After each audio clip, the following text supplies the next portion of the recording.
Mummy जी, चाय ले लीजिए। अरे कलमुही, तेरे हाथों से तो चाय पीते हुए भी डर लगता है, कहीं इससे तेरा रंग मुझ पर ना चढ़ जाए। अगर इन्हें इतनी ही शर्म होती तो मेरे इतने हैंडसम भाई को इस तरह फंसाती नहीं। बानी और शिवम की लव मैरिज हुई है।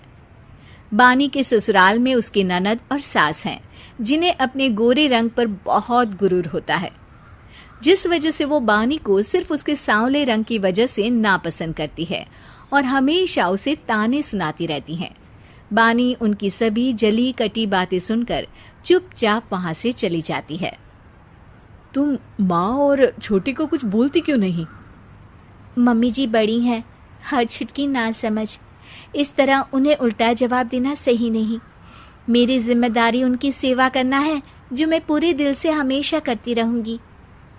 ऐसा बोलकर बानी रसोई में जाकर रात के खाने की तैयारी करने लगती है।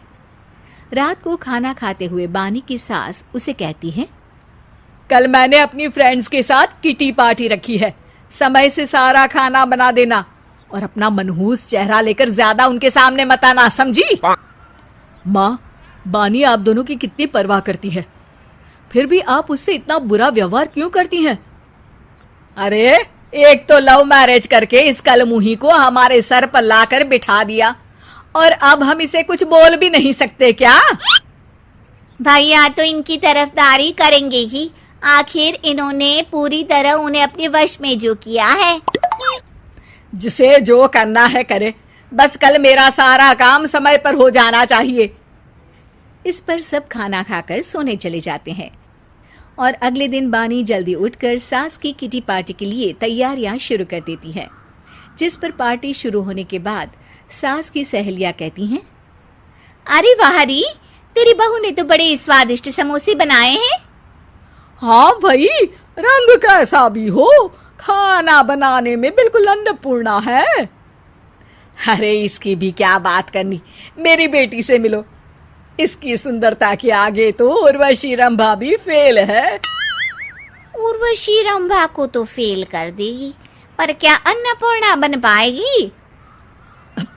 अरे इसे काम करने की क्या जरूरत, उसके लिए बानी है तो, और मैं तो इसकी शादी भी किसी नौकर चाकर वाले घर में ही करूंगी। बानी वापस रसोई में चली जाती है और किटी पार्टी चलती रहती है।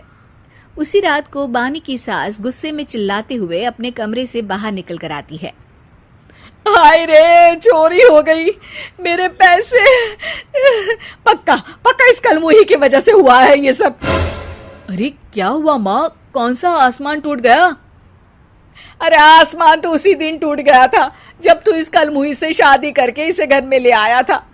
खुद तो आई ही, अपने साथ साथ मनहूसियत का काला साया भी मेरे घर ले आई। अरे हुआ क्या माँ? अरे मेरी तिजोरी में रखे पैसे कहीं गायब हो गए, सुबह ही देखा, अरे यहीं रखे थे। क्या आप मुझ पर चोरी का इल्जाम लगा रही हैं? अरे काली बिल्ली पर भी क्या कोई मनहूसियत का इल्जाम लगाता है? ऐसा बोलकर बानी की सास वहां से चली जाती है, जिसके बाद शिवम और बानी बात करने लगते हैं। देखो, मम्मी की बात का बुरा मत मानना, वो बस परेशान है ना, इसलिए कुछ भी बोल गई। वो परेशान नहीं, मुझसे नफरत की वजह से ऐसा बोलकर गई हैं। उन्हें मैं हमेशा एक आंख नहीं सुहाती। देखो बानी, अगर तुम चाहो तो हम दूसरा घर लेकर वहां शिफ्ट कर सकते हैं। आखिर तुमसे प्यार करके तुम्हें अपनी जिम्मेदारी पर इस घर में लेकर आया हूं, इस तरह टॉर्चर नहीं होने दे सकता। अगर आप साथ हैं तो मुझे किसी चीज की टेंशन नहीं, और आखिर वो हमारी बुजुर्ग हैं, हम उन्हें और छुटकी को इस तरह अकेले छोड़कर कैसे जा सकते हैं? इसके बाद बानी भी अपने कमरे में चली जाती है और अब हर रोज उसकी सास की तिजोरी से पैसे गायब होने लगते हैं। इसी तरह कुछ समय बीत जाता है और वो हर बार हर चीज का इल्जाम बानी पर लगाती है, पर बानी कभी कुछ भी नहीं बोलती। कलमुही नास पीटी, बहू को घर की लक्ष्मी बोलते हैं, ये तो पनौती बनकर आई है, पनौती। एक रात बानी की सास को आधी रात में प्यास लगती है, तो वो पानी पीने रसोई की तरफ जाती है। तभी उसे अपनी बेटी के कमरे में कुछ आवाज सुनाई देती है। हाँ हाँ, मैंने मम्मी की तिजोरी से हर रोज थोड़े थोड़े पैसे निकाल कर हम दोनों के लायक खूब पैसे इकट्ठे कर लिए हैं। और मम्मी आज तक उस सब के लिए भाभी को ही जिम्मेदार समझती है। तुम बस जल्दी से आकर मुझे यहाँ से ले जाओ और हम कहीं दूर जाकर शादी कर लेंगे। मम्मी को कुछ पता नहीं चलेगा, सब मुसीबत खत्म। अपनी बेटी की ये सारी बातें सुनकर बानी की सास भौंचक्की रह जाती है और अपने कमरे में वापस चली जाती है। जब अगली सुबह बानी सास के कमरे में आती है, मम्मी जी, क्या बात है, आज आप कमरे से बाहर ही नहीं आई? आपकी तबीयत तो ठीक है ना?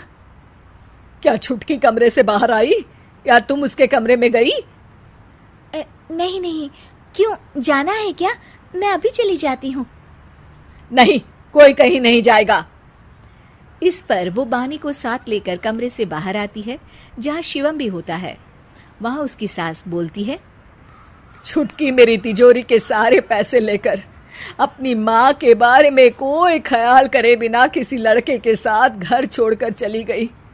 और बहू, तुमने मुझ जैसी सास की सेवा करने के लिए अपने ही पति के साथ दूसरे घर जाने से मना कर दिया। मैंने हमेशा तुम्हारा रंग देखा अच्छा ही नहीं, जो मेरी सबसे बड़ी गलती है। मुझे माफ कर दे बेटा। और इसके बाद बानी की सास कभी अपनी बहू की तारीफ करते थकी नहीं।